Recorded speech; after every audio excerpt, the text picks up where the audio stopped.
I work in a hospital. Sometimes, when the ICU has room, they'll put overflow patients down there and will float about to take care of them. So about 3 to 4 months ago I went down there, and it was great because I only had to manage about 3 patients when I'm usually having 6 to 7. Then I start hearing a commotion and yelling down the hall. So I run down there to see if the nurses needed help.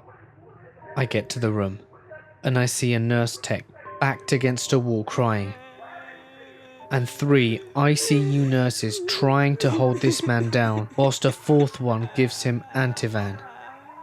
Apparently, he was withdrawing really badly from both alcohol and narcotics. I listened to him and I realised what he's freaking out about. He's trying to sit up and scoot back and he's screaming, "My legs! Let go of my legs, you're burning me!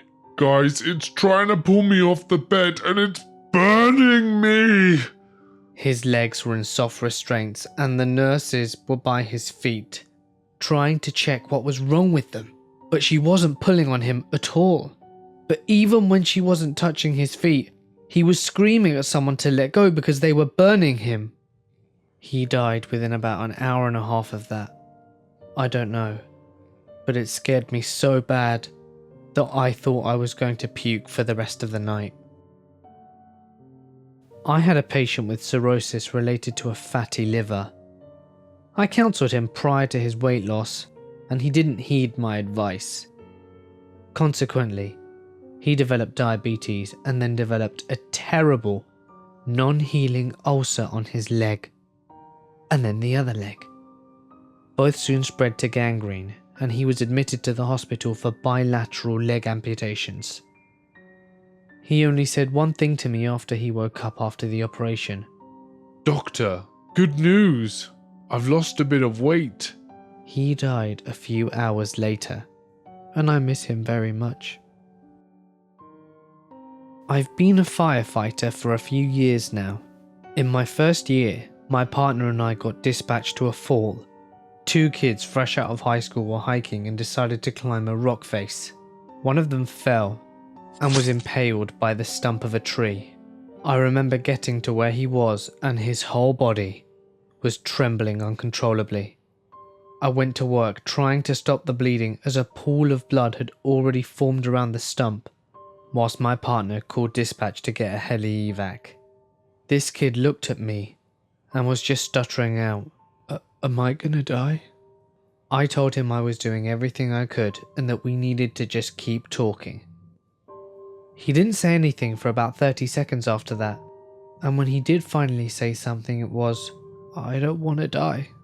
This was a kid within a year or 2 of my age, and he was depending on me and my partner to keep him alive.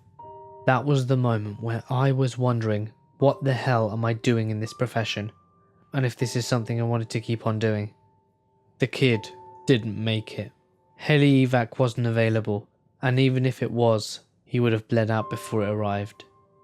I ended up in counselling after the call, but I'm still here doing the same job, and I love it.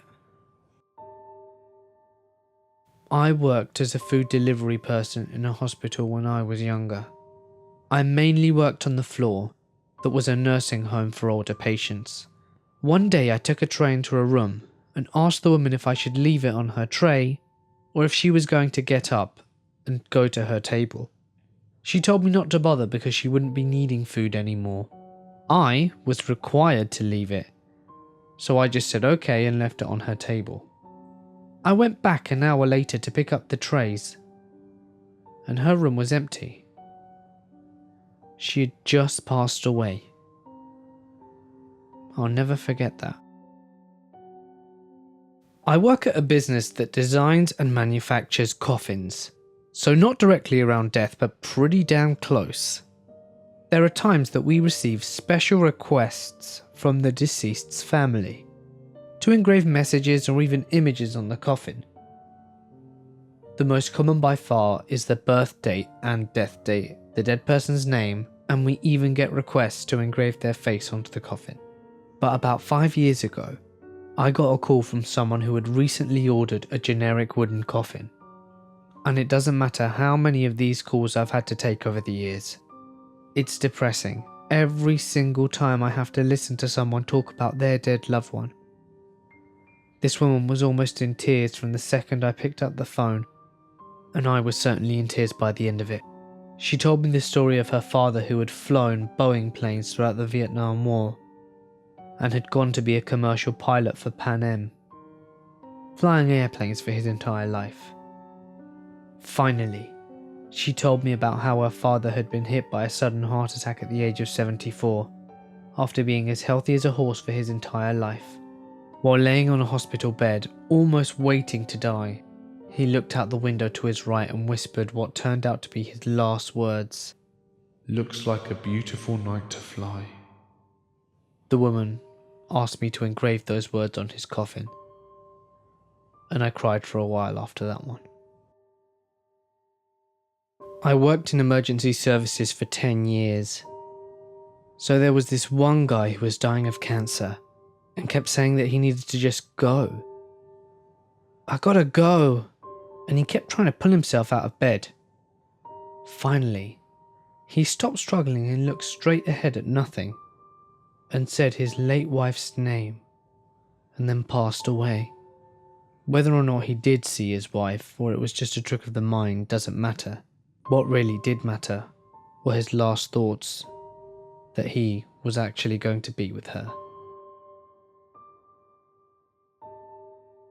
Hey guys, it's Mort here and thank you so much for listening. I hope you enjoyed today's stories, even though death is always quite uncomfortable. I know I keep saying this, but I am still working on the Skinwalker video. I really want to make it something special for you guys, and I'm hoping to hit 2,000 subs by the time of its release, which would be incredible by the way, and thank you guys for all your support.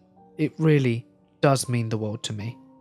Please remember to smash that like button, subscribe, and if you want, you can share this video with a friend, because sharing is caring. Remember, if you have a story that you wish to submit, you can send it over to my email, which can be found in the description below, and you'll have it featured on one of my subscriber specials coming very, very soon. Just remember to say that you give me your consent to use it though. Finally, don't forget to follow me on Instagram, Twitter, Facebook, for updates and behind the scenes. But anyway, for now guys, I'm gonna sign off. Stay awesome, and I'll catch you in the next one.